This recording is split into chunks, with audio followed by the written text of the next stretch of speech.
오늘은 여호와를 경외함이 내 보배라는 제목으로 하나님의 말씀 전할 때 하나님의 크신 은혜가 함께 하시길 주님의 이름으로 축복합니다. 오늘 말씀에 들어가기에 앞서서 제가 드리는 질문에 두 눈을 감으시고 가슴에 손을 대시고 한번 답을 해보시기를 바랍니다. 눈을 감으시고요. 그 다음에 가슴에 손을 대시고 제가 질문을 할 텐데 질문에 답을 하시는데 속으로만 하시면 됩니다. 겉으로 안 뱉으셔도 돼요. 자, 질문하겠습니다. 나에게 고난과 시련이 찾아올 때 나는 누구를 바라보고 무엇을 생각하고 어디로 향했는가? 다시 한번 드리겠습니다. 나에게 고난과 시련이 찾아올 때 나는 누구를 바라보고 무엇을 생각하고 어디로 향했는가? 자, 이 문제가 과거형일 수도 있고 현재 진행형일 수도 있습니다. 잠깐 생각을 해보는 시간을 갖고요. 자, 이제 이 질문에 각자의 답을 내셨죠?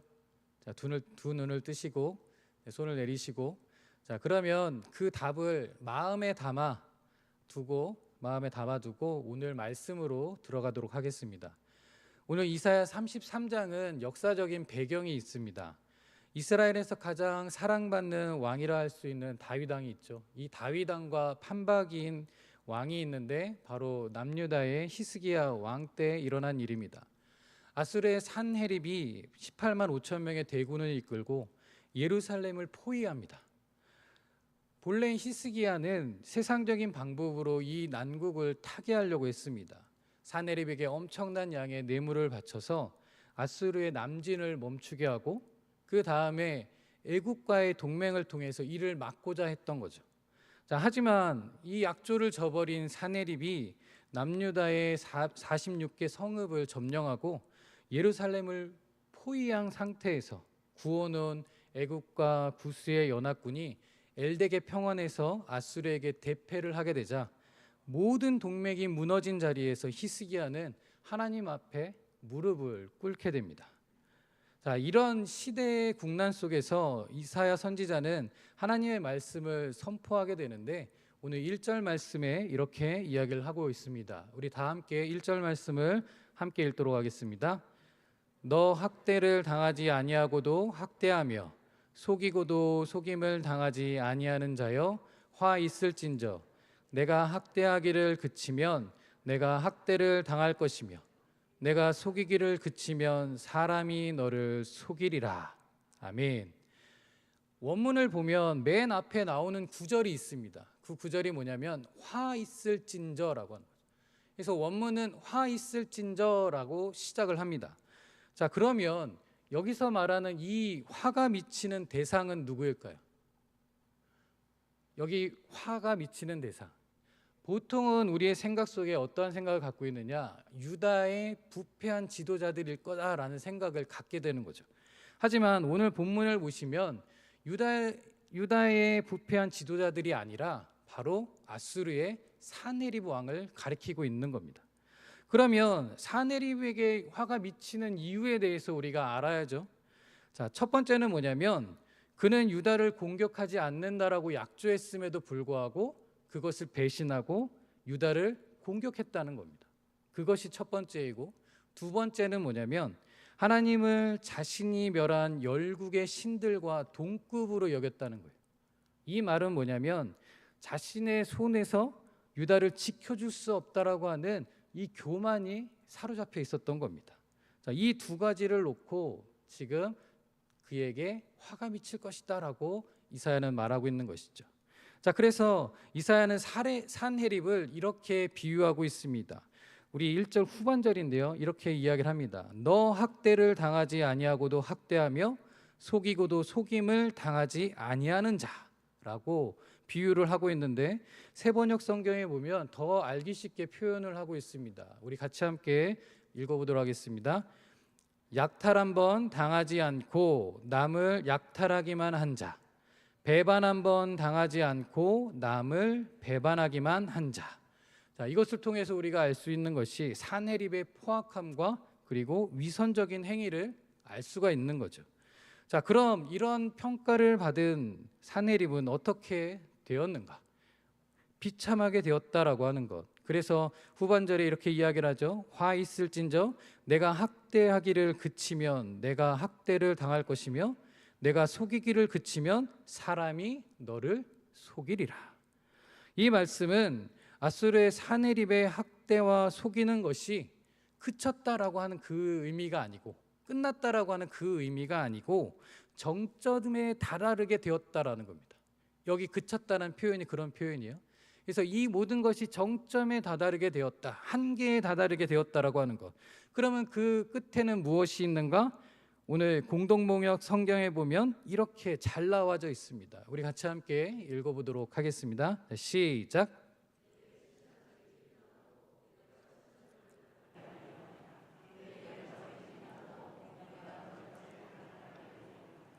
아멘. 공의의 하나님께서 그들의 한계를 지정해 두셨다라고 하는 거예요. 그 끝은 무엇인가? 멸망이라고 하는 겁니다. 우리는 너무나도 잘 알고 있죠. 사내립이 어떠한 결과를 가져왔는가? 18만 5천 명의 대군이 하루아침에 몰살을 당하게 되었고, 사내립은 돌아가는 길에 자기의 신당에서 자신의 두 아들에게 암살을 당하게 됩니다. 사랑하는 성관 가족 여러분, 이 말씀을 묵상하면서 다시 한번 느낀 것이 있습니다. 그것이 무엇이냐면 악인의 형통함과 풍요를 부러워하거나 시기 질투할 필요가 없다. 다윗도 분명하게 이야기를 하고 있습니다. 시편 37편 1절 2절 말씀에 이렇게 이야기를 하고 있습니다. 같이 함께 읽어보겠습니다. 악을 행하는 자들 때문에 불평하지 말며 불의를 행하는 자들을 시기하지 말지어다. 그들은 풀과 같이 속히 배임을 당할 것이며 푸른 채소같이 쇠잔할 것이미로다. 아멘. 악인은 분명히 어떻게 됩니까? 사내립처럼 망할 수밖에 없다라는 것이죠. 그러므로 하나님만을 경외함으로 하나님의 은혜를 따라 살아가시는 저와 여러분이 되시길 주님의 이름으로 축복합니다. 우리는 위기와 난국을 타개할 방법을 너무나도 잘 알고 있습니다. 어떻게 해야만 이 난국을, 이 어려움을 해결할 수 있을까라는 걸 알고 있다라고 하는 거예요. 그런데 이 방법을 잘 활용하고 있는지는 의문이 듭니다. 왜냐하면 이 방법에 대해서 의심의 눈초리를 거두지 않기 때문이라는 거죠. 자, 무엇일까요? 무엇일까요? 잘 알고 계시는 겁니다. 너무나도 잘 알고 계시는 겁니다. 자, 그것은 무엇이냐면 바로 하나님을 온전히 의지하는 겁니다. 믿으십니까? 자, 이렇게 아멘을 하고 계시죠? 자, 그런데 이 모습이 누구의 모습이었는가? 이스라엘 백성들의 모습이었고, 오늘 하나님을 믿는다 하면서도 전적으로 세상의 방법으로 해결하려고 하는 우리의 모습이라고 하는 겁니다. 자, 그렇기 때문에 다시 한번 이 시간 다짐하는 시간이 되시기를 바랍니다. 우리가 진정으로 의지해야 될 대상이 누구인가? 분명히 깨닫고 어려움이나 모든 것이 잘 될 때 이렇게 간구해야 된다라고 하는 거예요. 어떻게 간구해야 되느냐? 우리 2절 말씀 우리 큰 소리로 같이 함께 읽어보도록 하겠습니다. 같이 읽겠습니다. 여호와여 우리에게 은혜를 베푸소서. 우리가 주를 앙망하오니 주는 아침마다 우리의 팔이 되시며 환난 때에 우리의 구원이 되소서. 아멘. 사랑하는 성관 가족 여러분, 이처럼 하나님을 경외하고 의지하는 모습이 우리의 평생의 모습이 되기를 원합니다.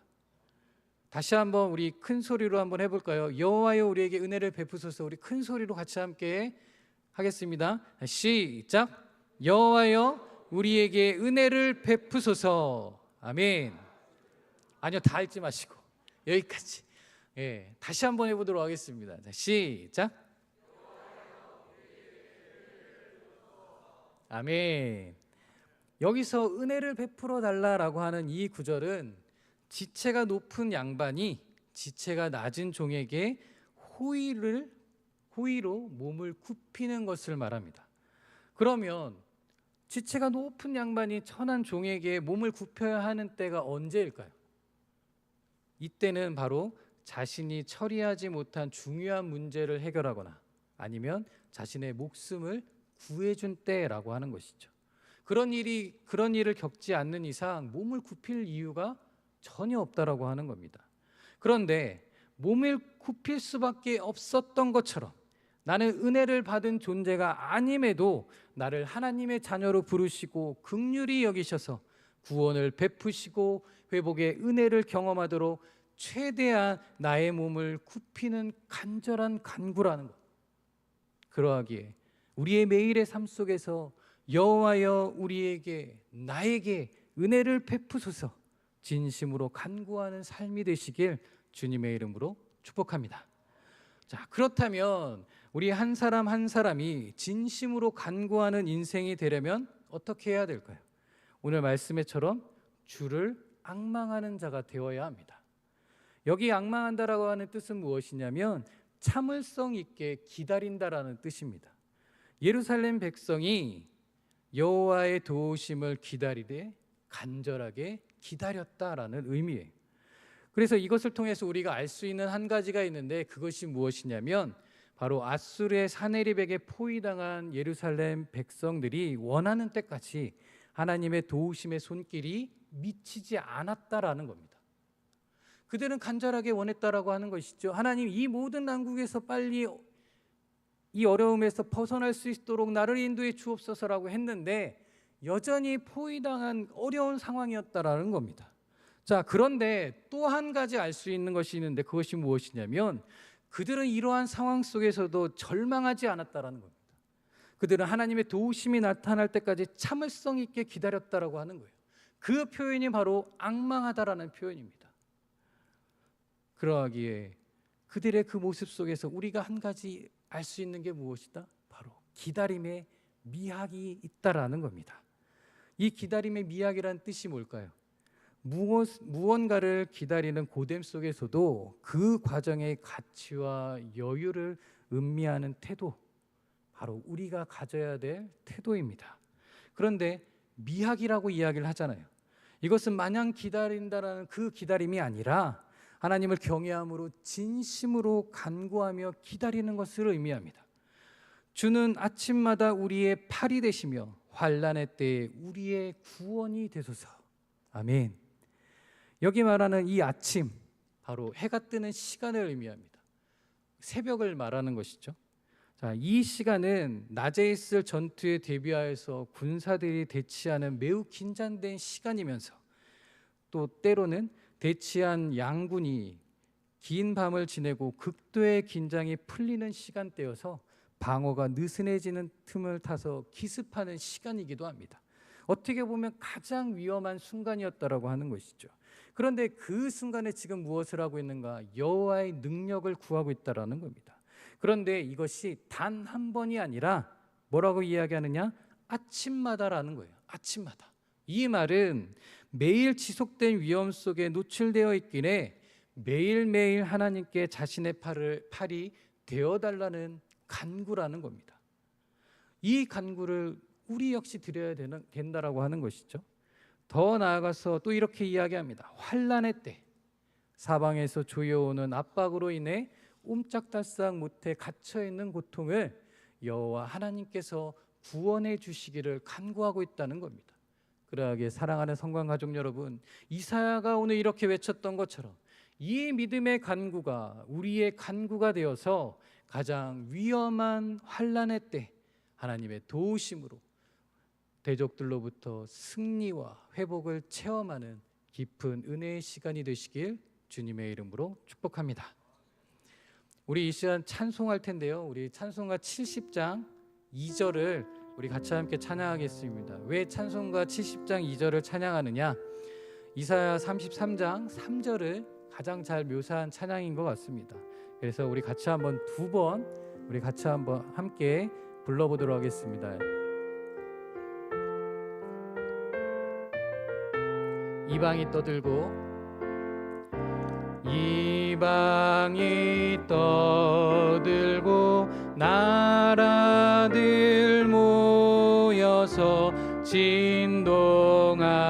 진동하나 우리 주 목소리 한 번만 말하면 천하의 모든 것 망하겠네. 이방이 떠들고 이방이 떠들고 나라들 모여서 진동하나 우리 주 목소리 한 번만 바라면 천하의 모든 것 망하겠네. 아멘. 아무리 이방 나라들이 모여서 떠들고 진동해도 우리 하나님이 딱 한번 야! 하고 목소리를 발하시면 천하의 모든 것이 망한다. 정말 놀라운 고백이죠. 이 찬양의 고백 같은 일이 일어난다라는 겁니다. 그리고 성경에선 이와 같은 일들이 일어났습니다. 열왕기하 7장에 보시면 엘리야 선지자를 통해서 일어났고, 오늘 사네립의 군대 역시 하나님의 계획으로 패주한 순간에 이사야 선지자가 찬양하고 있는 겁니다. 그랬더니 여호와 하나님께서 스스로의 위엄과 권능을 만천하에 드러내심으로 모든 나라들이 하나님의 권능에 사로잡혀 모두 도망치고 말 것이다 라고 하는 이 고백이 오늘 3절의 고백입니다. 이 말은 무엇을 의미하는 걸까요? 아무리 자기를 높이는 교만을 떨고 하나님을 대적해 보겠다고 하는 호기를 부려도 결국 흩어짐을 면할 수 없고 그 세력을 잃고 파멸에 이를 수밖에 없다라고 하는 3절의 말씀입니다. 그러하기에 우리는 어떻게 해야 될까요? 여호와를 경외하는 인생, 하나님의 영광을 무한히 찬양하시는 저와 여러분이 되시길 주님의 이름으로 축복합니다. 하나님과 열국의 전쟁, 더 자세히 말하면 하나님과 사네립의 전쟁을 통해서 누가 이겼나요? 하품을 길게 하셨는데 누가 이기셨습니까? 하나님이 이기셨죠. 자, 그러면 그 전쟁의 전리품은 누가 다 가져가셨을까요? 자, 겹겹이 포위당했던 예루살렘 백성이 다 가져가게 됩니다. 자, 이것을 보여주는 말씀이 4절인데 우리 4절 말씀을 같이 함께 읽도록 하겠습니다. 같이 읽겠습니다.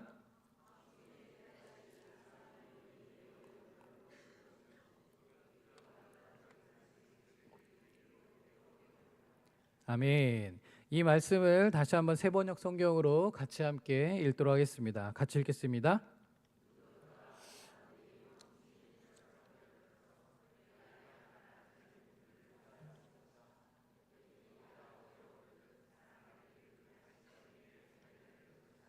아멘.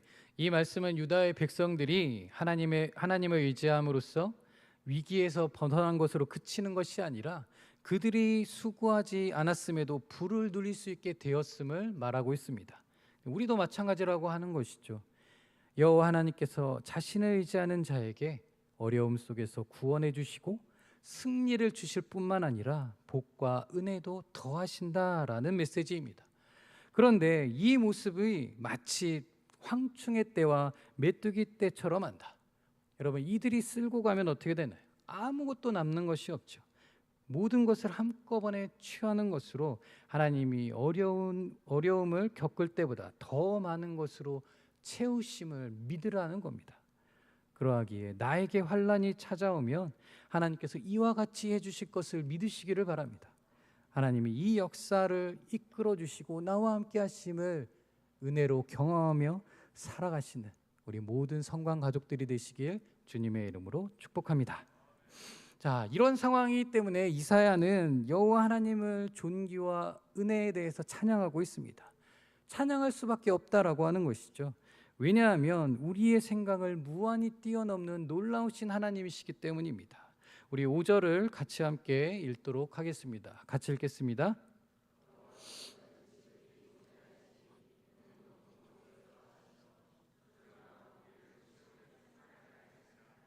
아멘. 우리 하나님은 지극히 높으신 분이시며 높은 데 거하시는 분이십니다. 믿으십니까? 여기서 말하는 이 존귀라고 하는 것, 이 존귀라고 하는 단어는 바로 보통의 것과 특별히 구별된 탁월한 상태, 더 나아가서는 도저히 도달할 수 없는 높은 곳에 거하심을 의미하고 있습니다. 그런데 오늘 뭐라고 이야기하느냐?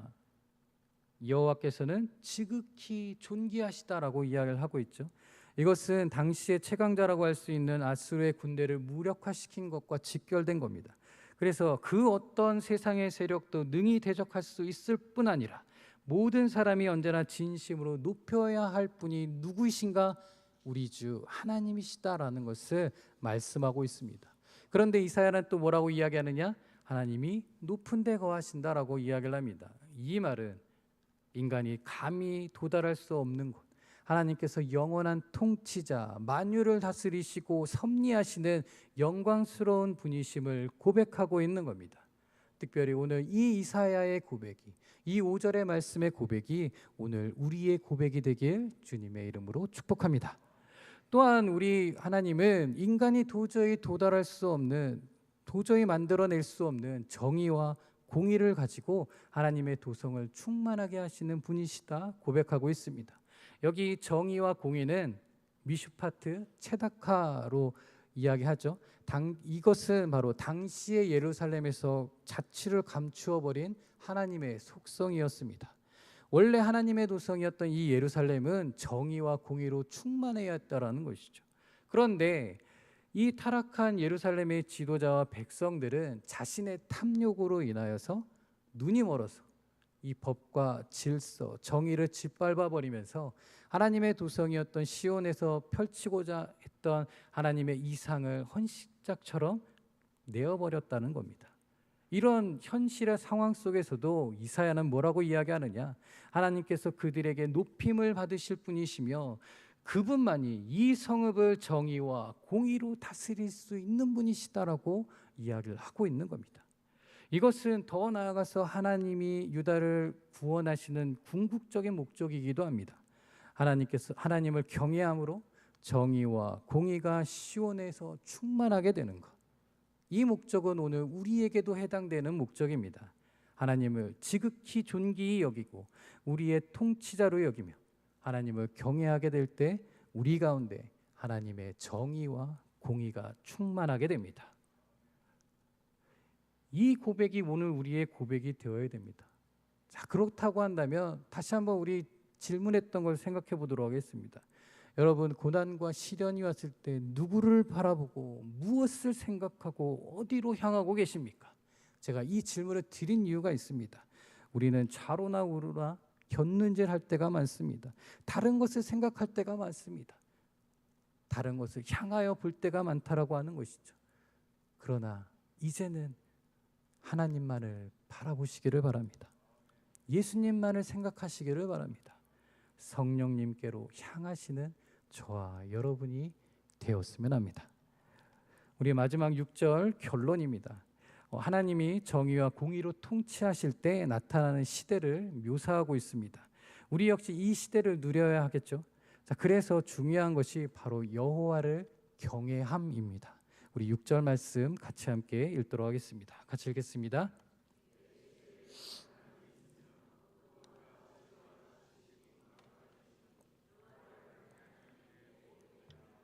아멘.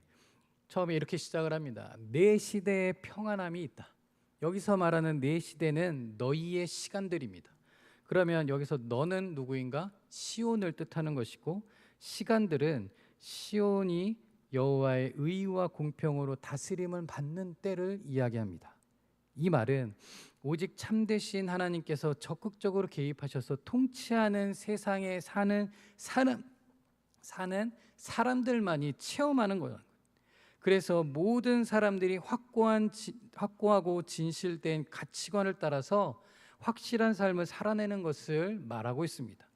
그리고 더 나아가서는 그 안에 구원과 지혜와 지식이 풍성하게 되는데 보물과도 같은 구원과 지혜와 지식의 풍성함을 경험하며 살게 될 것을 말하고 있습니다. 그러하기에 사랑하는 성관가족 여러분, 이 은혜를 우리가 누려야 하지 않을까요?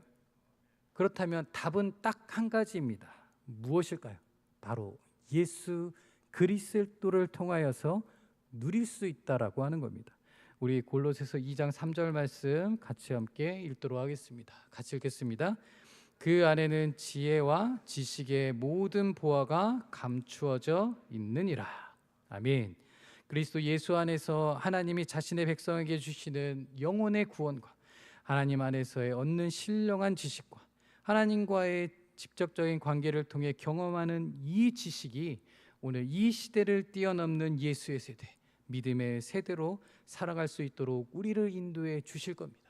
이 은혜로 살아가시는 저와 여러분이 되시길 주님의 이름으로 축복합니다. 그러하기에 우리가 이와 같은 삶을 살아내기 위해 가장 중요한 부분이 맨 마지막에 나옵니다. 무엇일까요? 바로 여호와를 경외함입니다. 이사야 선지자가 마지막으로 선포한 말씀, 여호와를 경외함이 내 보배니라. 이 고백이 오늘 저와 여러분의 고백이 되기를 원합니다. 그래서 특별히 우리 옆에 있는 분들, 앞뒤에 있는 분들 한번 바라보시기를 바랍니다. 하나 바라보시고 자, 손을 뻗어서 이렇게 축복하도록 하겠습니다. 여호와를 경외하는 다시 하겠습니다. 죄송합니다. 자, 갑자기 콧물이 나와가지고 다시 한번 하겠습니다. 여호와를 경외함이 당신의 보배입니다. 자, 반대쪽을 보면서 다시 한번 하겠습니다. 여호와를 경외함이 당신의 보배입니다. 여러분, 이 말씀을 문자적으로 풀면 여호와를 경외하는 바로 그것이 그의 보배이다라는 뜻입니다. 여기서 말하는 그것은 무엇이냐면 경외함이라고 하는 것이죠. 여호와를 경외하는 바로 그 경외함이 그의 보배이다. 이 경외함에 대해서 2번 강조하고 있다는 겁니다. 그만큼 여호와를 경외함이 중요한 일임을 이사야 선지자는 강조하고 있는 것이죠. 사랑하는 성관 가족 여러분, 이 경외함은 우리가 하나님에 대해서 할 수 있는 최상의 표현이요, 영적 자세입니다. 이 경외함으로 하나님의 말씀을 따라 적극적으로 순종하고 온전히 하나님을 예배하며 하나님의 뜻을 삶의 현장에서 수행하는 것, 그래야만 하나님의 통치 아래서 모든 것을 누릴 수 있습니다. 여호와를 경외함이 우리의 보배가 되기를 원합니다. 이 은혜를 누리며 살아가시는 저와 여러분이 되시길 주님의 이름으로 축복합니다. 자, 이제 다시 처음의 질문으로 돌아가도록 하겠습니다. 다시 눈을 감으시고 다시 가슴에 손을 대시고 제가 드리는 질문에 다시 한번 답을 해보시기를 바랍니다. 나에게 고난과 시련이 찾아올 때 나는 누구를 바라보고 무엇을 생각하고 어디로 향했는가? 답이 나오셨죠? 저는 확신합니다. 처음에 가졌던 그 대답과 지금의 대답이 변하였으리라. 왜냐하면 여호와를 경외함이 나의 보배로 삼는 하나님의 자녀, 예수님의 제자, 성령의 사람들이시기 때문입니다. 기도하겠습니다. 사랑과 은혜가 풍성하신 하나님 아버지, 고난의 자리에서 사람을 의지하지 않고 오직 여호와 하나님만을 경외하게 하시니 감사합니다. 세상의 방법보다 주의 길을 선택할 수 있는 믿음을 우리 안에 부어주옵소서. 아침마다 우리의 팔이 되어 주시고 환난의 때에 친히 구원이 되어 주옵소서. 우리의 교만을 내려놓고 주를 경외함을 우리의 가장 귀한 보배로 삼게 하시며 우리의 삶과 가정과 교회 위에 주의 정의와 공의가 충만히 흐르게 하옵소서. 모든 지혜와 구원이 감추어진 예수 그리스도 안에서 오늘도 내일도 살게 하여 주옵소서. 예수님의 이름으로 기도드립니다. 아멘.